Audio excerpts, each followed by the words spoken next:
दो महत्वपूर्ण योजना राजीव गांधी किसान न्याय योजना की चौथी किस्त 19 लाख किसानों के खाते में 1104 करोड़ 27 लाख रुपया माननीय मुख्यमंत्री जी के हाथों हस्तांतरित किया गया।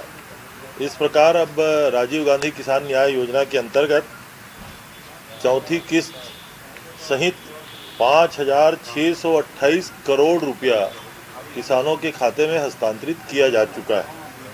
दूसरा जो महत्वपूर्ण योजना है 15वीं और 16वीं किस्त के रूप में जो छत्तीसगढ़ में गोधन न्याय योजना संचालित किया जा रहा है और जिस योजना के बारे में पार्लियामेंट्री की एग्रीकल्चर की स्टैंडिंग कमेटी ने कहा है कि इसको सारे देश में लागू किया जाना चाहिए, इसका भी लगभग 1,62,497 कृषकों को कुल राशि 88 करोड़ रुपया भुगतान किया जा चुका है, जिसकी किस्त 7 करोड़ 55 लाख रुपया आज मुख्यमंत्री जी के हाथों गोपालकों को हस्तांतरित किया गया।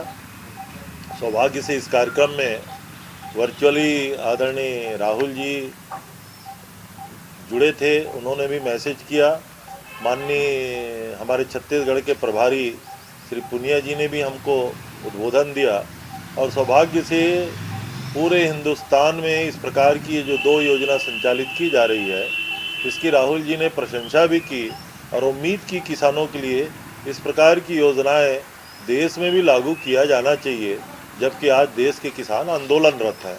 तो इन दोनों योजनाओं का एक बहुत अच्छा कार्यक्रम था, जिसमें माननीय मुख्यमंत्री जी ने कहा कि हमने जो कमिट किया है छत्तीसगढ़ के किसानों को, वो हमारा पूरा कमिटमेंट पूरा हो रहा है और आने वाले वर्ष के लिए 5,703 करोड़ रुपया इस साल के बजट में प्रावधान किया गया है।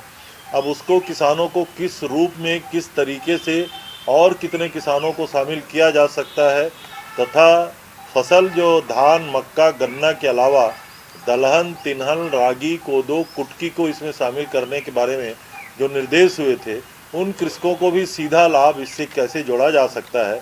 तो जो पुरानी कैबिनेट की सब कमेटी थी, उसको आज फिर से माननीय मुख्यमंत्री जी ने कहा कि यही सब कमेटी आने वाले समय में इस राशि का कैसे पुनर्नियोजन करना है उसके बारे में विचार करेगी।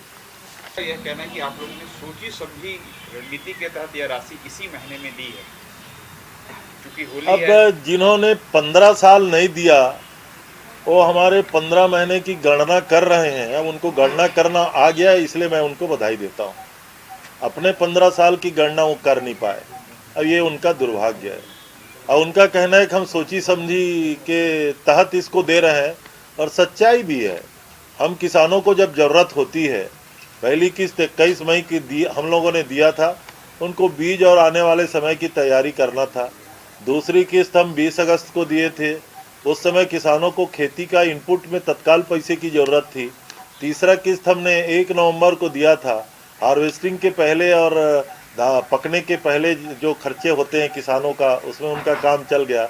और इस किस्त में अब शादी ब्याह का सीज़न है, तो सोची समझी तो है ही है। किसानों को उनके सही समय में ये पैसे दिया जाता है और इसमें मैं समझता हूँ भारतीय जनता पार्टी को कोई तकलीफ नहीं होना चाहिए, ना किसी भी केंद्रीय मंत्री या भारतीय जनता पार्टी के नेताओं के पेट में दर्द नहीं होना चाहिए।